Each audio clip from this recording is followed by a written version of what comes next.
Friends, welcome to Dara English communication. So ఈరోజు మనం ప్రిపోజిషన్స్లో పార్ట్ అండ్ పార్ట్స్లో ప్రిపోజిషన్ మనం ఈ ప్రిపోజిషన్స్లో preposition of place and position గురించి మనం తెలుసుకోబోతున్నాం. ఓకేనా? సో ఎందుకంటే మనకు ఆల్రెడీ కొంచెం ఐడియా ఉంది ప్రిపోజిషన్స్ అంటే ఏంటి. ఆ ప్రిపోజిషన్స్లో మనం కొన్ని ఆల్రెడీ డిస్కస్ చేసినాం ఇంతకుముందు క్లాస్లో. అవేంటంటే ఇన్, ఆన్, ఎట్ అండ్ అదేవిధంగా మనం సిన్స్ అని, ఫర్ అండ్ ఫ్రమ్ అనేవి ఎప్పుడు ఏ విధంగా ఉపయోగించాలో మనం ఇంతకుముందు క్లాస్లో నేర్చుకున్నాం. సో ఓకేనా? సో ఇప్పుడు మనకి మరి ప్రిపోజిషన్స్లోనే మనం ఏమంటున్నాం అంటే ఇప్పుడు ప్లేస్ గురించి అండ్ పొజిషన్ గురించి తెలియజేసేటువంటి ప్రిపోజిషన్స్ ఉంటాయి అని చెప్పేసి మనం అనుకుంటున్నాం. అదే ఈ ప్లేస్ గురించి పొజిషన్ గురించి తెలియజేసేటువంటి ప్రిపోజిషన్స్ అనేవి ఏంటి మరి. సో ఇక్కడ చూస్తే మనకి ఇప్పుడు ఇన్ అని, ఎట్ అని చెప్పేసి మనకు ఇవి మనకు ప్లేస్ గురించి పొజిషన్ గురించి మనకు ఇండికేట్ చేస్తూ ఉంటాయి. సో మనం ఇన్ అనేది ఎప్పుడు ఉపయోగిస్తామంటే ఇన్ అనేది ఎప్పుడు ఉపయోగించాలి అని చెప్పేసి అంటే మనం ఇక్కడ లార్జర్ ప్లేస్కి మనం ఏం చేస్తామంటే లార్జర్ ప్లేస్కి మనం ఇన్ అనేది ఉపయోగిస్తాం. అదే మనకు ఇక్కడ ఎట్ అనేది ఎప్పుడు ఉపయోగిస్తామంటే స్మాలర్ ప్లేస్కి. ఎట్ అనేది ఎప్పుడు ఉపయోగిస్తామంటే స్మాలర్ ప్లేస్కి మనం ఇక్కడ ఎట్ అనేది ఉపయోగిస్తాం. సో ఇప్పుడు ఏ విధంగా మనం చూద్దాం. ఓకేనా?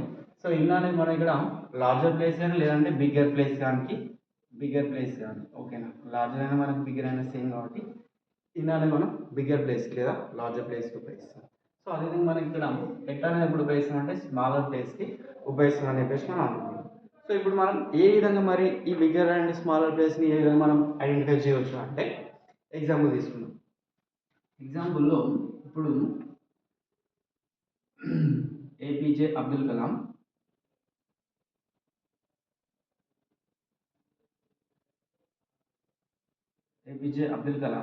okay was born in Tamil Nadu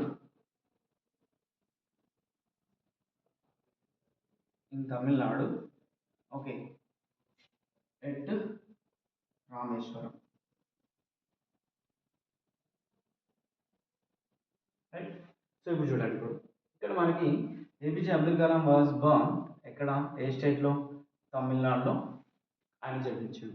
మరి ఆయన పర్టికులర్ ప్లేస్ కింద ఇక్కడ మనకి ఎట్ అంటే ఆయన ప్లేస్, ఆయన ప్రాపర్ టౌన్ యొక్క ఇండికేషన్స్ అని మనం ఇక్కడ ఇస్తాం. సో అదే మనం బిగ్గర్ ప్లేస్ అంటే ఇప్పుడు మనం తమిళనాడు అనేది ఒక పెద్ద స్టేట్, కానీ ఇక్కడ రామేశ్వరం అనేది ఏంటి, ఒక చిన్న టౌన్ కానీ విలేజ్ కానీ. ఓకే. సో అంటే మనం ఈ విధంగా మనం ఇన్ అనేది బిగ్గర్ ప్లేస్కి, ఎట్ అనేది స్మాలర్ ప్లేసెస్కి యూజ్ చేస్తూ ఉంటాం. సో అదే ఇంకొక ఎగ్జాంపుల్ కూడా తీసుకున్నాం. Okay, Gandhiji was born in Gujarat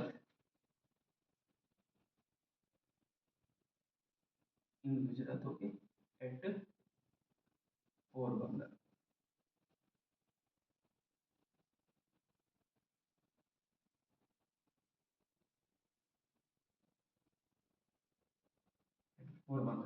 okay. So ఇప్పుడు మనం చూస్తే ఇక్కడ చూడండి.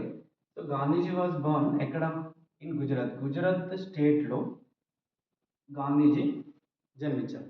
సో ఇప్పుడు అక్కడ మనకి అన్న స్పెసిఫిక్ అండ్ పర్టికులర్ ప్లేస్కి వచ్చాక ఇక్కడ మనకి ఏంటంటే పోర్బందర్ అనే ఒక విలేజ్లో జన్మించారు.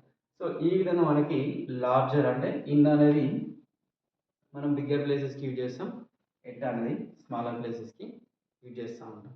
సో ఇప్పుడు మనకి ఇంకొక డిఫరెన్స్, మరి ఇప్పుడు కొన్నిసార్లు మనకి ఇంటూ అండ్ ఇన్ అనేది ఉపయోగిస్తూ ఉంటాం. సో ఇప్పుడు మనం ఇన్ అనేది ఎప్పుడు ఉపయోగించాలి, మరి ఇంటూ అనేది ఎప్పుడు ఉపయోగించాలి. సో ఇక్కడ తీసుకుంటే నేను ఇంటూ అనేది ఇన్ అనేది మనం ఎప్పుడు ఉపయోగిస్తానంటే చూద్దాం. ఇన్ అండ్ ఇంటూ అనేది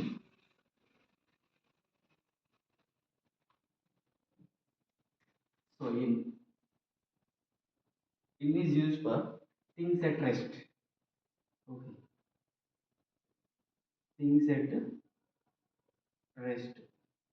ఓకే, ఇన్ అని మనం ఎప్పుడు ఉపయోగిస్తాం అంటే in is use for the things at rest. అదే మనకు ఇంటూ అనేది ఉంటే సో ఇక్కడ మనకి థింగ్స్ ఎట్ మోషన్. ఏంటిది? థింగ్స్ ఎట్ మోషన్ అంటే మూమెంట్. ఓకే, అంటే మనకి ఏదో ఒక యాక్టివిటీ అనేది జరుగుతూ ఉంటుంది, మనకు ఇంటూ అనేది ఉపయోగిస్తూ ఉంటాం. ఇన్ అనేది ఏమో ఎట్ రెస్ట్, థింగ్స్ అనేవి రెస్ట్లో ఉంటే ఇన్ అనేది ఉపయోగిస్తాం. ఇంటూ అనేది ఎప్పుడు ఉపయోగిస్తాం మనం మోషన్కి ఉపయోగిస్తూ ఉంటాం. ఓకే, సో ఎగ్జాంపుల్ కూడా మనం తీసుకుందాం. ఎగ్జాంపుల్లో ఇక్కడ మనకి for example the students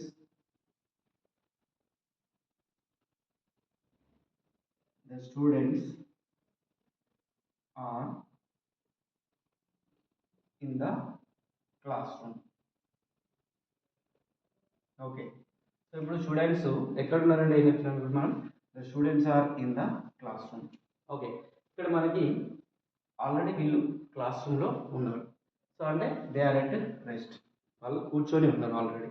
okay, so అది మనకు ఇన్ అనేది things at rest. For example the students are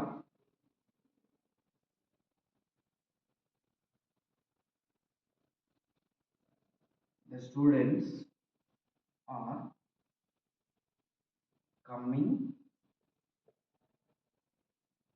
into the classroom. Okay, the students are coming into the classroom. So ఇప్పుడు చూడండి మరి మీరు డిఫరెన్స్ అని ఇక్కడ మీరు అబ్జర్వ్ చేయొచ్చు. ఎట్లా అంటే ఫస్ట్ వచ్చి the students are in the classroom అంటే వీళ్ళు ఆల్రెడీ క్లాస్ రూమ్లో ఉన్నారు. సెకండ్ వన్ ఏంటి ఇక్కడ మనకి the students are coming into the classroom. So ఇక్కడ మనకి థింగ్స్ ఎట్ మోషన్. ఓకే, అంటే ఇప్పుడు మనకి జరుగుతూ ఉంది. ఓకేనా, ఇప్పుడు వీళ్ళు ఏం చేస్తున్నారు క్లాస్ రూమ్కి వస్తూ ఉన్నారు. సో అందుకే మనం థింగ్స్ ఎట్ మోషన్ అని చెప్పేసి ఇక్కడ మనం ఉపయోగిస్తాం. ఓకేనా, they are going into the classroom, they are going into conference hall, they are going into the room. So ఇవి మనకి ఏంటంటే థింగ్స్ అనేవి ఎట్ మోషన్లో ఉంటాయి. మనకి ఇంటూ అనేది ఉపయోగిస్తాం. థింగ్స్ ఎట్ రెస్ట్ అయితే మనం ఇన్ అనేది ఉపయోగిస్తాం. ఓకేనా, సో అదేవిధంగా మనకి ఇప్పుడు ఆన్ ఉంది, అదేవిధంగా అపాన్ అనేది ఉంది. ఓకేనా, అది ఈ రెండింటికి డిఫరెన్స్ అని మనం ఏ విధంగా ఇండికేట్ చేస్తాం on and upon. Okay, so on and upon అంటే ఇప్పుడు మనకి వెరీ సింపుల్, ఒక ఈజీ వేలో ఎక్స్ప్లెయిన్ చేస్తాం. ఇవన్నీ చాలా ఈజీ ఉంటాయి, బట్ ప్రొవైడెడ్ మనకు కొంచెం ఐడియా వస్తే ఆటోమేటిక్గా మనం అన్ని డీల్ చేయొచ్చు. ఓకేనా, సో ఇప్పుడు మనకి ఆన్ అనేది ఉంది, అపాన్ అనేది ఉంది. సో ఇప్పుడు ఆన్ అనేది మనం ఎప్పుడు పెంచాలి, అపాన్ అనేది ఎప్పుడు పెంచాలి. ఇక్కడ తీసుకుంటే ఫర్ ఎగ్జాంపుల్ నేను ఇక్కడ ఆన్ ఉంది, అపాన్ అనేది తీసుకున్నాం. ఓకేనా, ఇవి రెండు తీసుకున్నాం. ఇప్పుడు ఆన్ అనేది మనం ఎప్పుడు ఉపయోగిస్తామంటే ఆన్ అనేది things at rest. Okay, things at rest, అవి రెస్ట్లో ఉన్నాయి అన్నట్టు. ఓకేనా, థింగ్స్ ఎట్ రెస్ట్. అదే మనకు అపాన్ అంటే in motion. Okay, in motion ఇద్దాం చూసి కదా.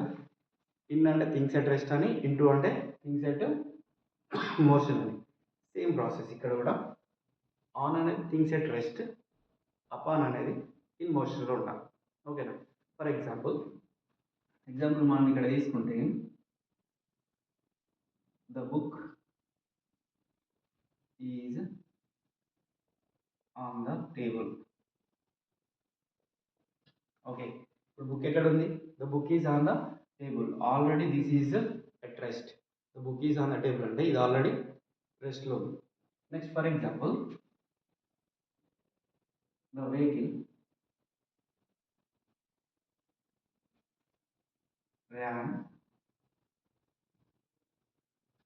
upon the dog. Okay, the vehicle ran upon the dog అంటే ఇక్కడ మనకి the things are at motion. ఇక్కడ మనకి వెహికల్ అనేది, ఇక్కడ వెహికల్ అంటే ఫర్ ఎగ్జాంపుల్ లారీ కానీ బస్ కానీ ఓకే ఏదైనా ఏంటంటే అవి థింగ్స్ అపాన్ మోషన్. అంటే మనకి ఫర్ ఎగ్జాంపుల్ రోడ్ల మీద చూస్తూ ఉంటాం అప్పుడప్పుడు కొన్ని డాగ్స్ కానీ అవి క్యాట్స్ కానీ ఇట్లా రోడ్డు మీద మనకి చనిపోయి ఉంటా ఉంటాయి. అప్పుడు ఏం చేస్తారు, the vehicles are running up on the dog. Okay, so the vehicles are running up on the dog అంటే అవన్నీ కూడా ఇప్పుడు మనకి ఎప్పుడు ఎక్కడ ఉన్నాయి మోషన్లో ఉన్నాయి. సో అప్పుడు మరి ఇక్కడ రాసుకోవచ్చు మనం రన్నింగ్ అని రాసుకోవచ్చు అంటే the vehicle the bus is running on the dog. Okay, so ఇప్పుడు మనకి థింగ్స్ అనేవి ఎక్కడ ఉన్నాయి మోషన్లో ఉన్నాయి అంటే జరుగుతుంది. ఓకేనా, ఇక్కడ ఏం చేస్తాం ఆన్ అనేది ఎట్ రెస్ట్, అపాన్ అనేది మోషన్లో యూజ్ చేస్తూ ఉంటాం. ఓకే, సో ఈ విధంగా మనకి ప్రిపోజిషన్స్ అనేవి ఇలా యూజ్ చేస్తూ ఉంటాం అన్నట్టు. ఓకే, సో అదే మనకి కొన్నిసార్లు agree with and agree at ఉంటుంది. Okay, agree with and agree at. So మనం agree with and agree at అనేది ఏ విధంగా ఉపయోగిస్తుందంటే, these are for information. So agree with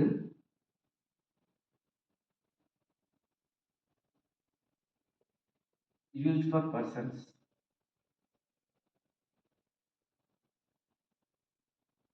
agree with అనేది యూజ్డ్ ఫర్ పర్సన్స్.